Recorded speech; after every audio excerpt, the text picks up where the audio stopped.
Louvado seja Deus. Graça e paz, irmãos. Louvado seja Deus por essa noite.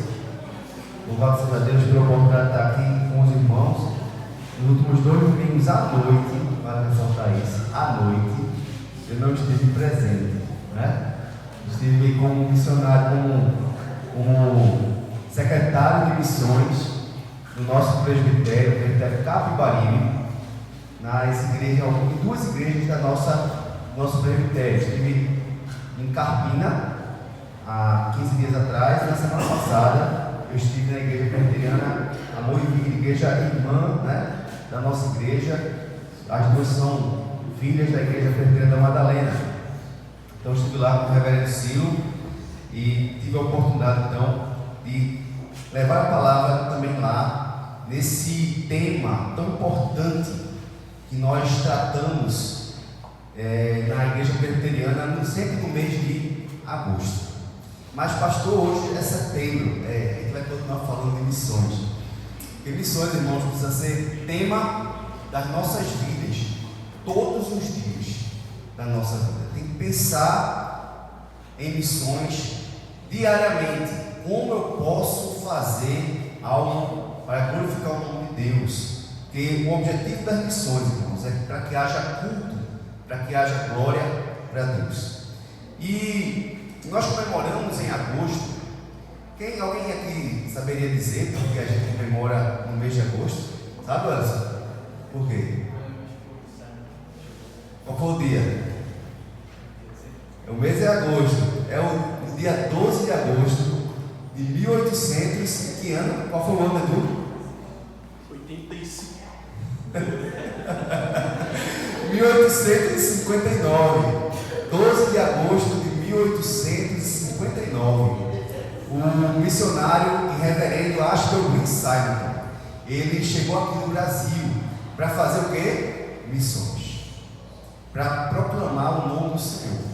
Ele foi fruto do avivamento nos Estados Unidos, e Deus falou no coração dele: Brasil, você vai para o Brasil. E ele chegou ali no Rio de Janeiro, na Baía de Guanabara, e ali viveu 7 ou 8 anos, pouquíssimo tempo, faleceu com febre amarela. Mas ali ele plantou a igreja, ele plantou presbitérios, ele plantou uma imprensa brasileira, ou seja, um jornal evangélico, o primeiro jornal evangélico do Brasil, e ali ele lançou as bases da Igreja Presbiteriana do Brasil aqui na nossa região. E a partir dali, outros homens vieram, outras pessoas vieram fazer a obra do Senhor. Ou seja, eu e você, irmãos, nós somos fruto de missões. Não despreze a missão, porque você só está aqui hoje porque alguém um dia fez missões. Eu quero então, irmãos, por causa disso, trazer com vocês um pensamento, alguns princípios para missões. Está lá em 2 Reis, no capítulo 7, a partir do versículo 3 até o versículo 11.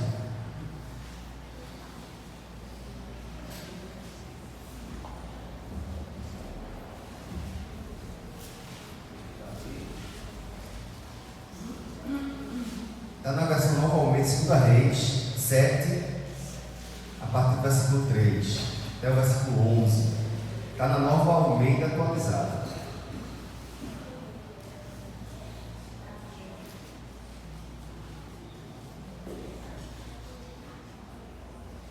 Diz assim a palavra de Deus: 4 homens leprosos estavam à entrada do portão da cidade. Eles disseram uns aos outros: para que vamos ficar aqui sentados até morrer? Se decidirmos entrar na cidade, há fome na cidade e morreremos lá. Se ficarmos aqui sentados aqui, também morreremos.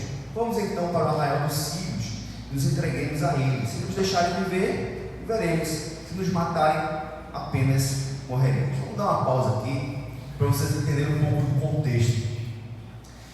A cidade de Samaria era uma cidade muito grande que estava sendo sitiada. Uma cidade que é sitiada, irmãos, é uma estratégia de guerra. Os sírios, para poder alcançar e invadir e destruir os samaritanos, eles sitiaram a cidade. Eles arrondeiam toda a cidade e proíbem que todos saiam dali, e proíbem qualquer entrada de alimento e cortam as fontes de água. Então eles bloqueiam as fontes de água, bloqueiam toda a entrada de comida, e aquela cidade tentou passar meses apenas sobrevivendo com o que está lá dentro. A comida que tinha, eles vão se virar. Imagine uma cidade, aproximadamente de 100 mil habitantes, com uma comida restrita. As pessoas então começaram a, com o passar dos meses, começaram a passar fome, passar necessidade severa, a ponto de duas mulheres, elas cozinharem seus próprios filhos para comer. E na história, o rei é chamado então por uma das mulheres, assim: rei, me ajude. E ele rasga suas vestes. Por acaso não sou Deus, mas ele escutou o que elas falaram.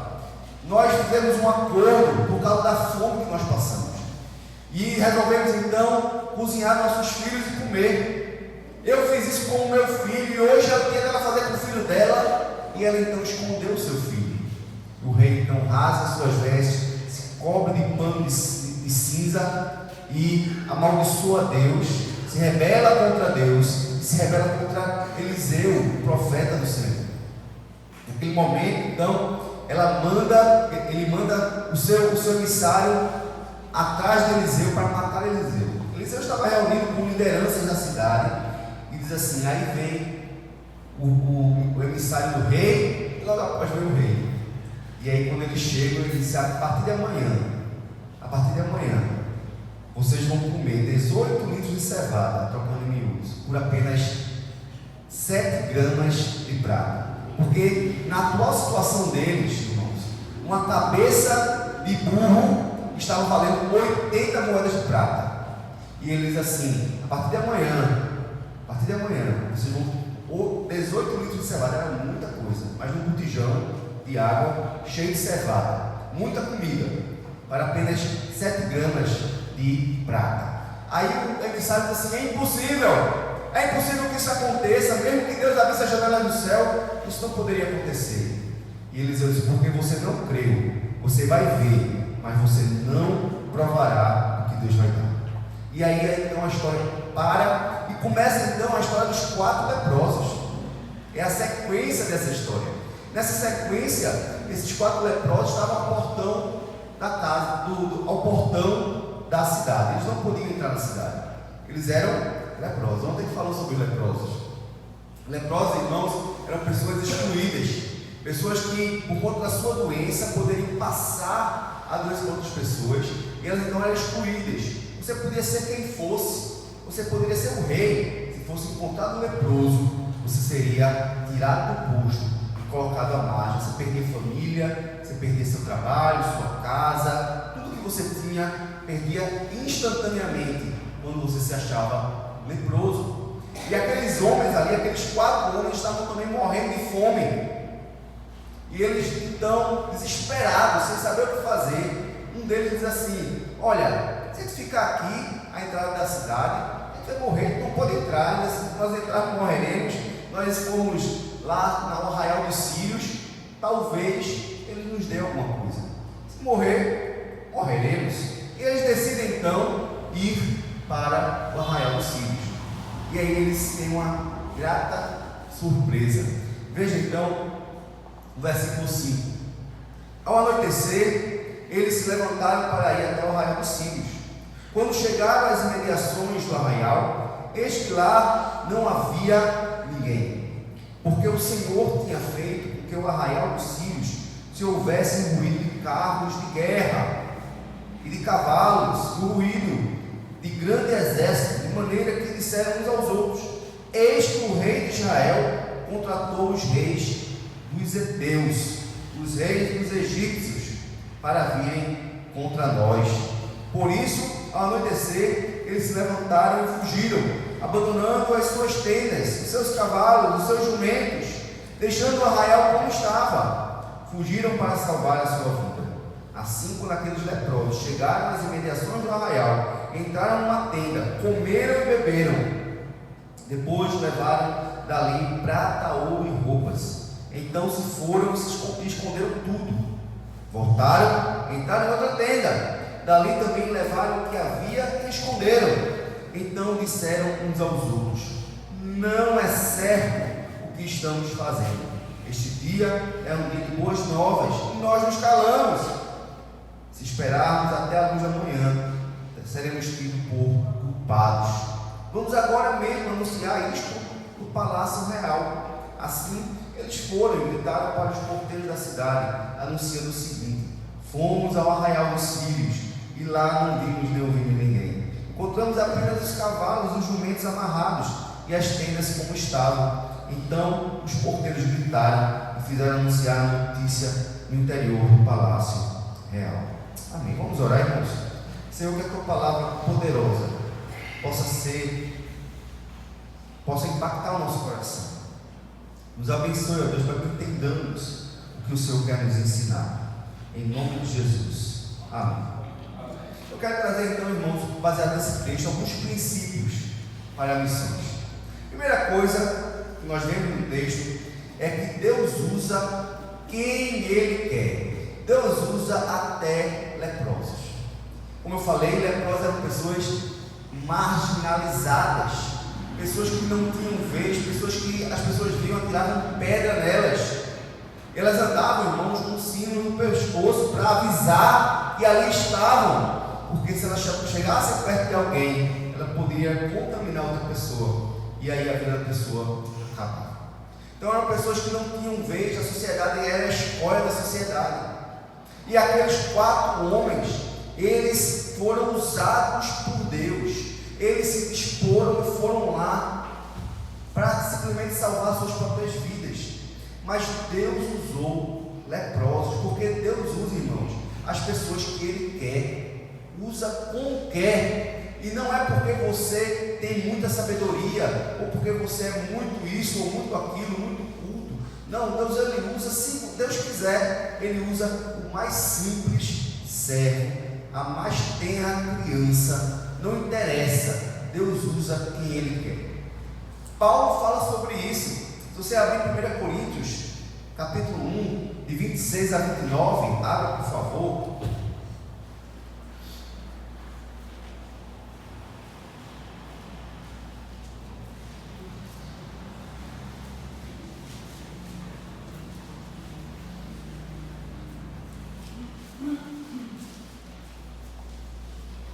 Coríntios 1, 26 a 29, diz assim: irmãos, reparai, pois, na vossa vocação, visto que não foram chamados muitos sábios segundo a carne, nem muitos poderosos, nem muitos de nobre nascimento.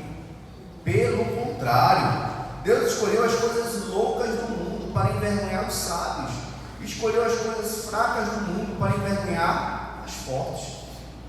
Deus escolheu as coisas humildes do mundo e as desprezadas, aquelas que não são, para reduzir a nada as que são, a fim de que ninguém se vanglorie na presença de Deus. Irmãos, às vezes a gente, quando pensa em missões, pensa em evangelizar alguém, pensa em falar algo para alguém, diz assim: mas quem sou eu? Eu sou novo na fé, ou então assim, eu não tenho um estudo suficiente, eu mal sei ler, pastor, eu mal sei talvez assinar o meu nome. Como que eu vou falar de Deus para alguém? Talvez você se considere alguém que não tenha capacidade de evangelizar. Irmãos, Deus escolheu as coisas loucas do mundo, os que não são, para envergonhar as que são. Deus Ele chamou homens simples, homens como Pedro, que era pescador, pessoas que não tinham cultura, que não eram grandes, pessoas que não fizeram faculdade, mas Jesus os ensinou, e Jesus os ungiu para fazer a obra de Deus. Pessoas pecadoras. Pedro, por exemplo, negou Cristo 3 vezes. Paulo era o perseguidor da igreja, ainda quando era Saulo, matava os cristãos. Se você olhar para Davi, um homem que adulterou, um adulto, sim, Davi adulterou, Davi matou o marido de Batseba, Davi era covarde. Davi foi um péssimo pai. Um dos filhos de Davi, Amnon, ele estuprou a sua irmã, e Davi nada fez. Mas Davi foi chamado homem segundo o coração de Deus. Por quê? Porque ele escreveu um salmo, diz assim: cria em mim, ó Deus, um coração puro, lava-me com sopo e ficarei limpo. Irmãos, quando nós nos colocamos aos pés do Senhor, você se torna um gigante, porque Deus usa você quando você, em humildade, e não em soberba, mas em humildade, você se arrepende dos seus pecados, se coloca a pensar: Senhor, não importa os pecados que você cometeu, o Senhor, Ele limpa, Ele lava você completamente. Uma palavra de Deus torna alvo mais do que a neve. O Senhor, Ele purifica-nos e nos usa por louvor da sua glória quando nós nos dispomos. E Senhor, eis-me aqui, como disse Isaías. Mas se você lembrar, Isaías, antes de dizer eis-me aqui, ele teve a visão da glória de Deus. E essa visão da glória de Deus trouxe uma coisa chamada ao coração de Isaías, foi conversão. Isaías, que era um homem religioso, que estava no templo para cumprir a sua religião, mas ele nunca tinha visto, sabia na teoria, mas não conhecia Deus de forma profunda. E ali, quando ele teve a visão do templo, as abas do Senhor, a fumaça, os anjos, ele disse: ai de mim, porque eu sou um homem de lábios impuros, a minha boca é podre, minha boca é suja. Ai de mim, eu moro no meio do povo de impuros lábios. Então Deus envia um anjo que vai no trono de Deus, remove uma brasa. Essa brasa então queima a boca de Isaías, purifica Isaías do seu pecado. O sangue de Jesus, irmão, nos purifica de todo pecado. Todo aquele que crê no Senhor e se entrega ao Senhor, clamando por misericórdia e perdão, esse homem se torna missionário de Deus. Porque logo em seguida, depois de purificado, logo imediatamente, o Senhor pergunta: quem irá por nós? Quem vai anunciar a mensagem? Então Isaías, quase que pulando, levantando a mão assim: eis-me aqui, Senhor, eis-me aqui, envia-me a mim, eu vou. Irmãos, uma característica muito clara de uma pessoa, pequena ou grande, sábia ou ainda aprendendo, essa pessoa convertida, o coração dela queima por fazer a obra de Deus. E ela quer fazer, e o Senhor então pega o seu servo e usa o seu servo da forma como quer, onde quer, quando quer, no poder do Espírito Santo. Deus usa, irmãos, quem Ele quer. Deus usa até leprosos.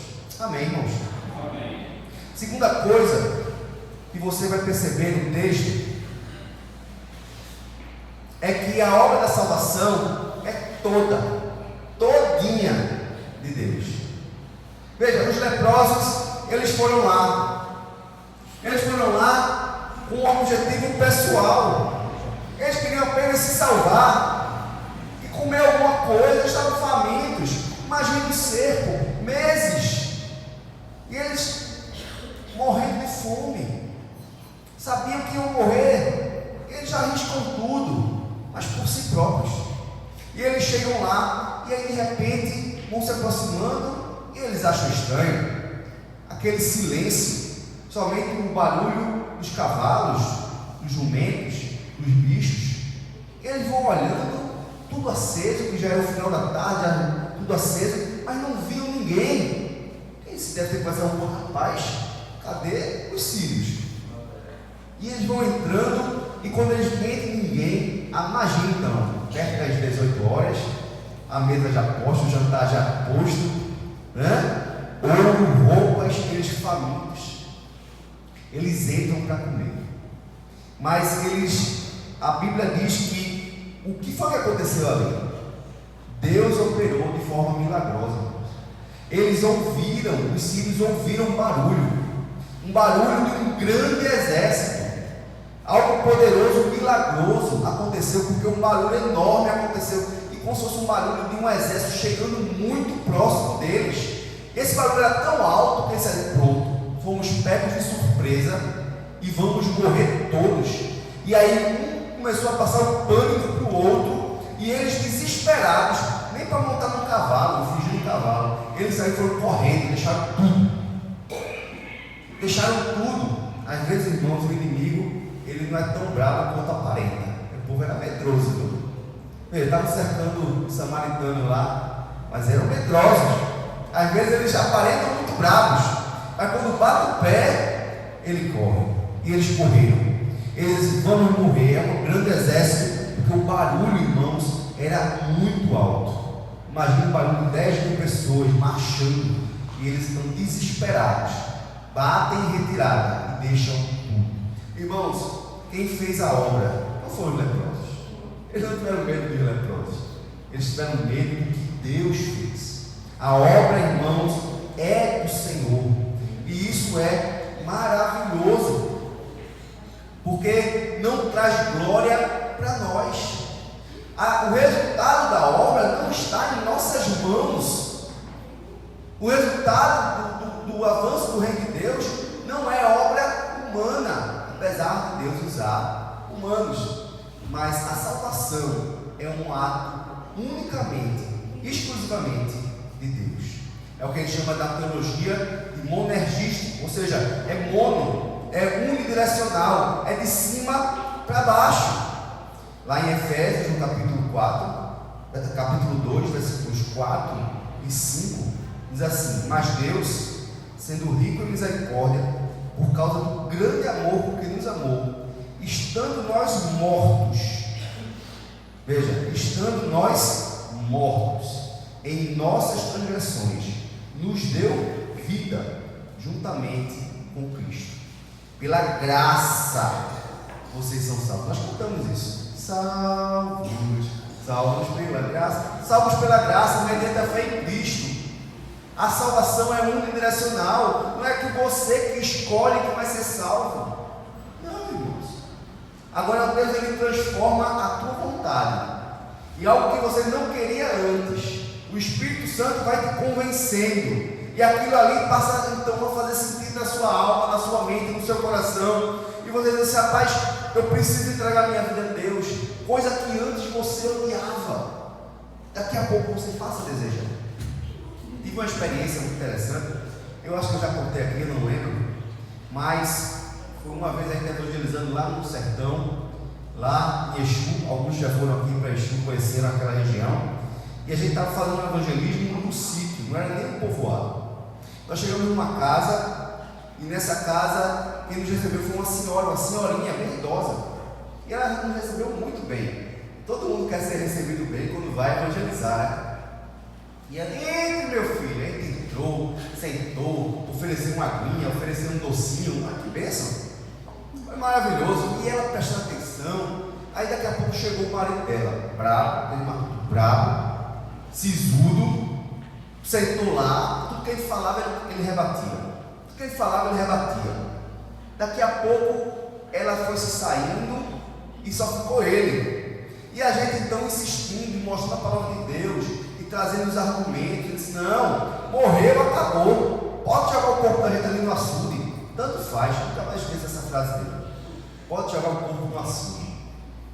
E a gente então insistindo e mostrando a palavra de Deus, mostrando que havia sim vida após a morte, que havia esperança para o pecador. Aquele homem, aos poucos, ele foi mudando os conceitos. Ele, de forma impressionante, ele realmente mudou da água para o vinho, como a gente chama. E no final, aquele homem acabou entregando sua vida ao Senhor, confessando a Cristo como seu único e suficiente Salvador. A mulher que recebeu também saiu e foi embora. O homem duro e sisudo foi quebrantado pelo poder do Espírito Santo. A obra, irmãos, não é nossa. A fé vem pelo ouvir a palavra de Deus. A obra é de Deus. O nosso papel é ouvir a palavra e pregar a palavra. Nós não temos obrigação com resultados. Nós fazemos no final do ano uma prestação de conta e levamos para o nosso presbitério quantas pessoas, quantos membros, quantos novos convertidos, quantos batizados. Mas irmão, nós fazemos a prestação de contas apenas para prestar conta. Mas se não houver ninguém convertido, não, o pastor ou a liderança não tem culpa nisso, porque a obra é de Deus. Não tem culpa se não pregar. Se não pregar, tem. Mas se houver a pregação do Evangelho, o resultado vem do Senhor. A obra no teu coração foi o Senhor. A obra no coração do teu marido, do teu filho, do teu irmão, da tua mulher, que você ora, que você prega, não é responsabilidade sua. O resultado não, mas a pregação sim. Pregue, ore e deixe nas mãos do Senhor e dê glória somente ao Senhor, porque Ele vai fazer a obra como Ele quer, do jeito que Ele quer, quando Ele quer. E se você tem sentido na sua vida Deus te chamando, é porque o Espírito Santo tem te convencido. Isso é um excelente sinal de que Deus tem algo com você. Escute a palavra e permita que a palavra de Deus transforme a sua vida, para que você possa receber a paz de Cristo, que excede todo o entendimento. Amém, irmãos? O segundo ponto, então, é que a obra é todinha de Deus, não é nossa. Ele é quem opera, Ele é quem faz como Ele quer. Amém? Terceira coisa, irmãos, é que as boas novas, elas não são opcionais. A proclamação das boas novas, a proclamação do Evangelho, não é algo opcional, é obrigatório. Veja o versículo 9. Algo muito interessante aconteceu. Antes do versículo 9, volta um pouquinho no versículo 8. Assim, quando aqueles leprosos chegaram às imediações do arraial, entraram numa tenda, comeram e beberam, depois levaram dali prata, ouro e roupas. Então se foram e esconderam tudo. Você consegue imaginar a cena? Eles enlouqueceram, eles estavam morrendo de fome, maltrapilhos, fedorentos, e eles entram então nas tendas, muito luxo, ouro, prata, roupas maravilhosas, muita comida. Imagina, irmão, você morrendo de fome e você encontra um banquete, aquele peru lindo assim em cima da mesa, com muita comida gostosa, e você morrendo de fome. Irmãos, eu acho que eles enlouqueceram. Quem não? E é normal. E eles foram para cima para comer. Eles comeram, eles se fartaram, eles beberam. Depois de barriga cheia, eles olharam para o lado e disseram: quanta riqueza! Vamos garantir o nosso. Vamos fazer o nosso pé de meia, nossa aposentadoria. E eles então começaram a esconder tudo, levar, enterrar, não sei como eles esconderam, mas eles começaram a aproveitar aquele momento. Daqui a pouco, veja aí, versículo 9: então disseram uns aos outros: não é certo o que estamos fazendo. Este dia é um dia de quê? Boas novas. E nós nos calamos. E eles, se esperarmos até a luz da manhã, seremos tidos por culpados. Irmãos, muitas vezes nós estamos assim, feitos leprosos. Estamos curtindo a vida. Deus nos abençoa, e Deus tem que abençoar. Deus tem que dar bênçãos sem medida.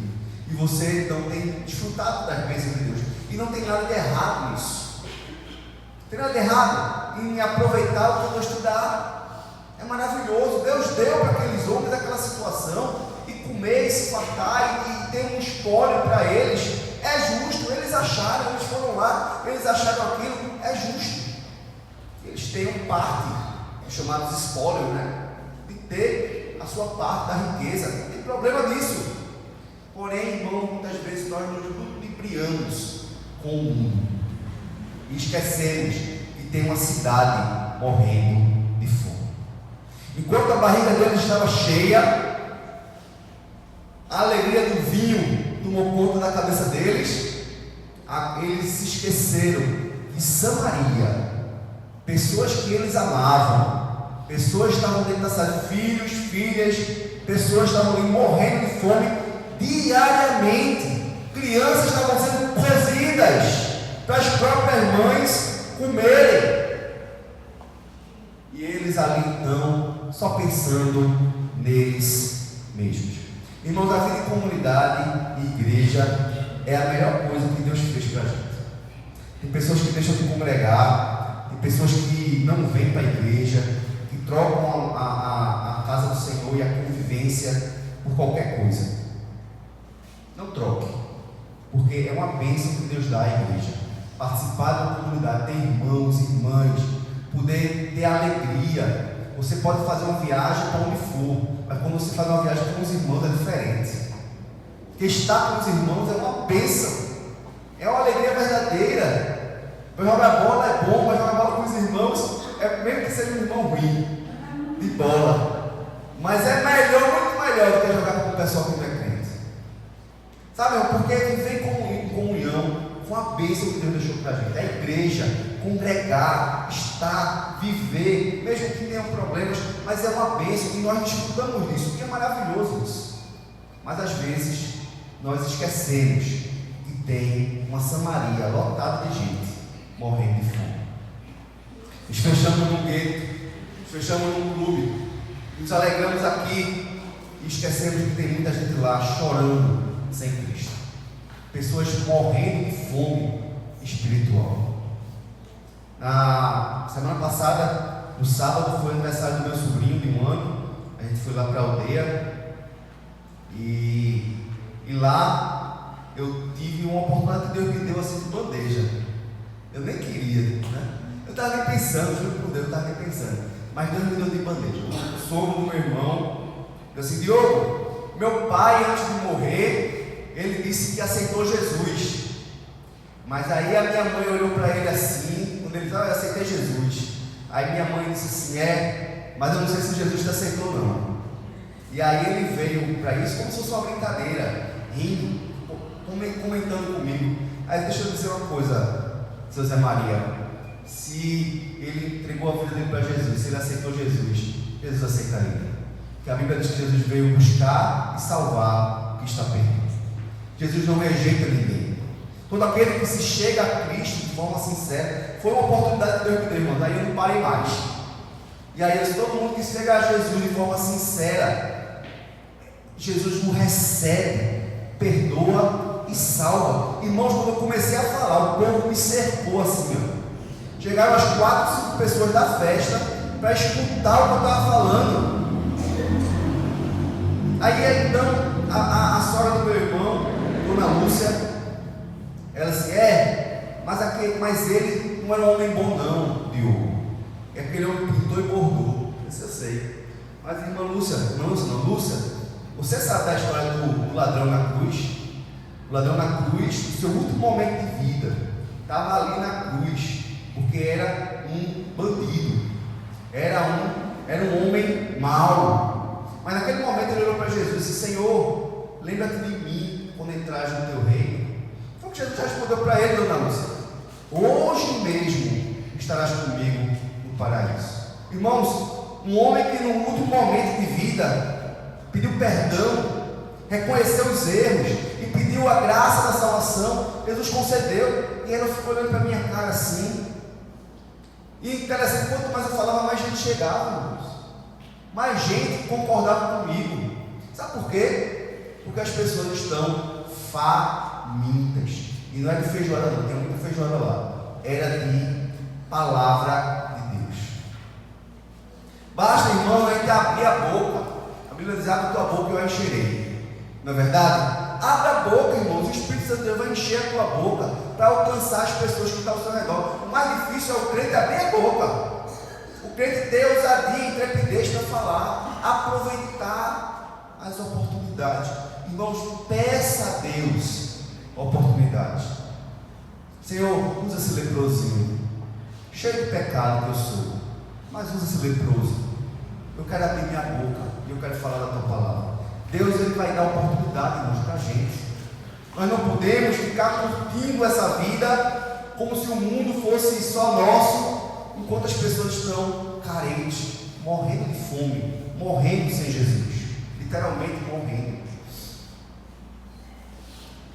Disseram uns aos outros: não é certo o que estamos fazendo. Irmãos, se nós nos calarmos, Deus ele vai cobrar de nós, porque não é certo nos calarmos.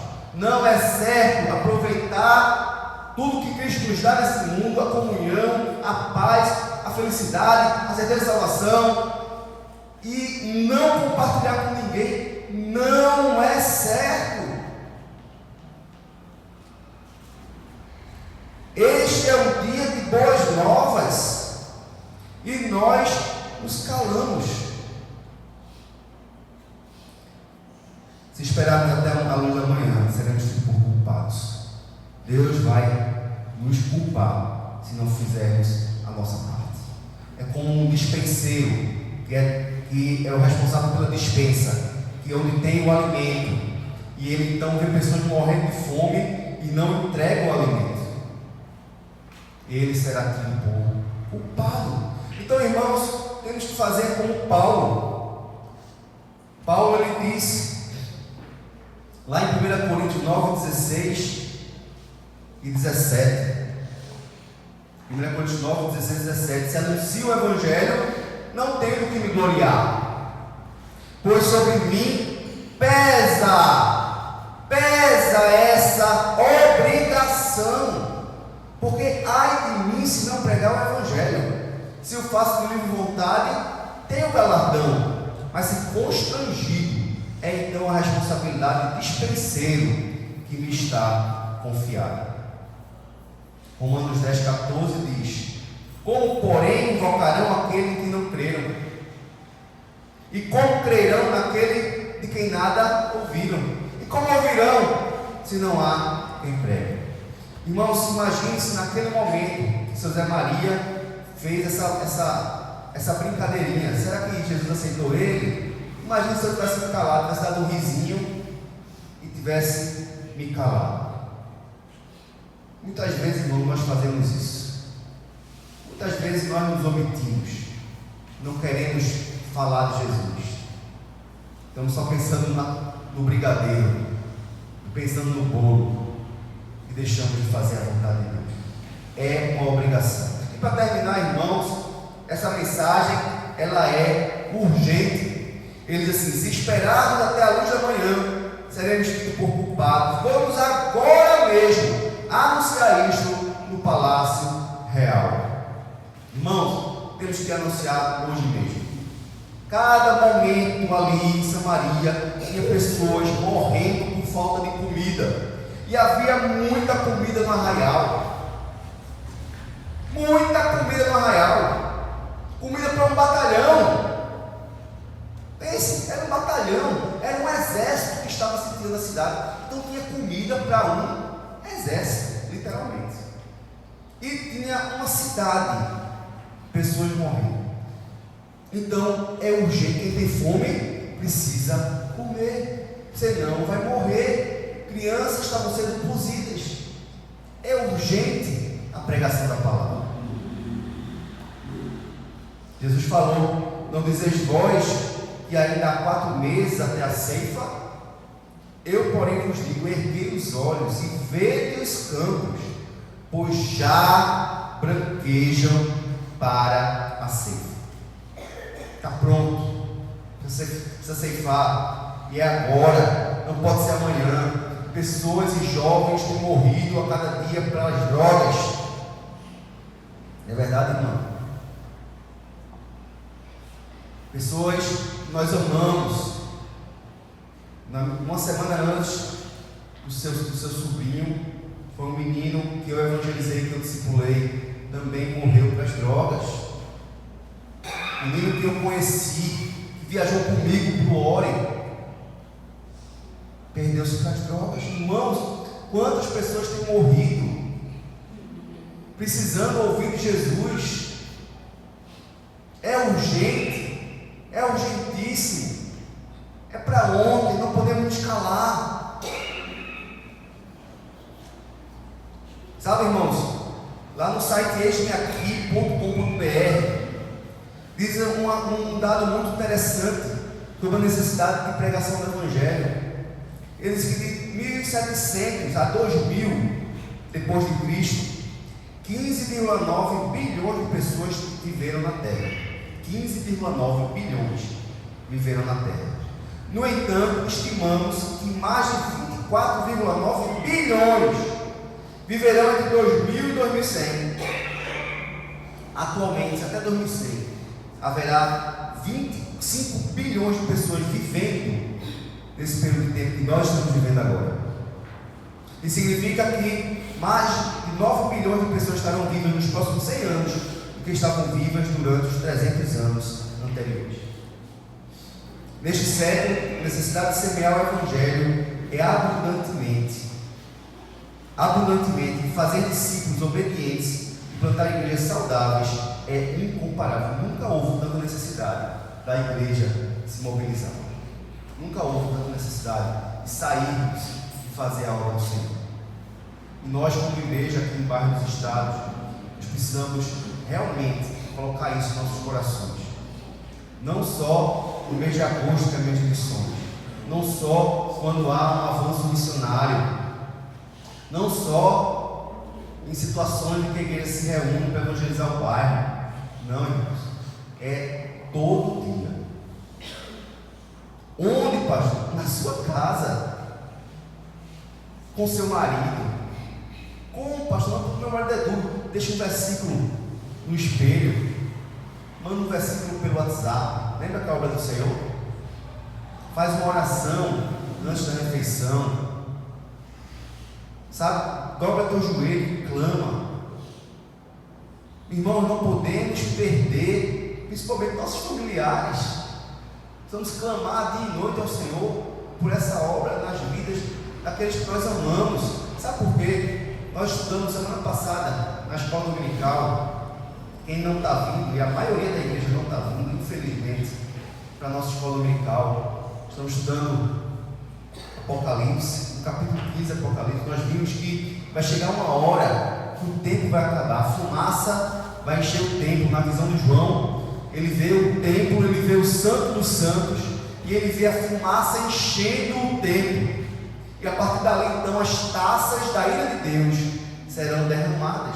Ou seja, quando a fumaça enche o templo, não haveria mais intercessão, não haveria mais quem pudesse se colocar na fenda perante os homens, não haveria mais evangelização, não haveria mais sacrifício, não haveria mais chance para perdão de pecados. A ira de Deus seria derramada e quem se converteu, se converteu. Quem não se converteu, morreu. A segunda morte, que é o lago de fogo e enxofre para toda a eternidade. Então está acabando o tempo. Está acabando o seu tempo se você não conhece a Cristo. Se você não entregou sua vida ao Senhor. Está faltando muito pouco. Está faltando pouco, irmãos, então também para aqueles que você ama. Você que conhece ao Jesus. Está faltando pouco tempo. O seu filho, seu pai, sua mãe morrer quando Jesus voltar. E essa pessoa então ser condenada eternamente no lago que arde fogo e enxofre, que é a segunda morte. Não tem mais volta. Que nós possamos, irmãos, entender que essa mensagem não é opcional, é obrigatória. Que essa mensagem não pode deixar para amanhã. Tem que ser hoje, tem que ser agora. Quanto à vida, quanto a tempo. Hoje é tempo de salvação. Amém, irmãos? Amém. Vamos baixar nossas cabeças. Eu quero então que você, nesse instante, faça a sua oração, respondendo a Deus aquilo que Ele falou com você, entregando sua vida ao Senhor, dizendo: Senhor, eis-me aqui, envia-me a mim, me use, meu Deus. Eu sou um leproso, um pecador, mas o Senhor é misericordioso. Eu quero que o Senhor me use para a glória do teu nome. Ore, quem tem de oração, fala com Jesus nesse momento.